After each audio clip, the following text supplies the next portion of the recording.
I had a starting point.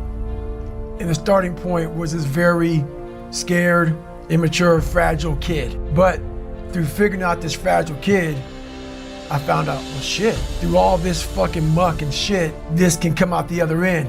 Person that has 4,030 pull-ups, who runs miles and miles and miles at a time. But we all have these abilities, not just to run and do pull-ups, but these abilities that once we go back into our dark holes, that a lot of us have. A lot of us come from, insecurities, a lot of issues, but we don't want to visit that place.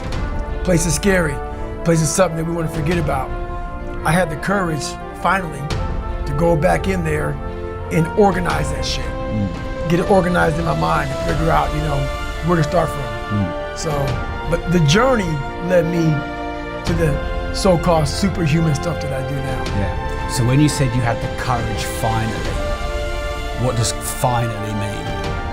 I was haunted. So we all have these voices in our head. We like to not listen to them. The one that comforts us and keeps us nice and warm, cuddly, and gives us cookies and milk at nighttime and shit. We like that voice. That voice, the one we want to always hear, which is why people don't like to listen to me a lot. Some people do, some people don't. The only thing that changes you is being real. So basically, I had to have the courage to go back in it because nothing was getting done. I kept on going to that nice, cuddly voice in my head saying, you know what? You don't need to do this. That's too much work, man. You've earned this. You deserve this. And that mentality got me to 297 pounds, fat, out of shape. To me, a loser. To me, making $1,000 a month and making a ton of mistakes. Because mistakes happen on the easy side of life. You take the easy road, the easy path, there's a lot of mistakes over there. The hard journey, you don't make too many mistakes over here because it's too hard. You don't want to repeat it. So it's challenging. Every morning I wake up, it's not just about working out, but for me, working out has been a very big part of my mental growth.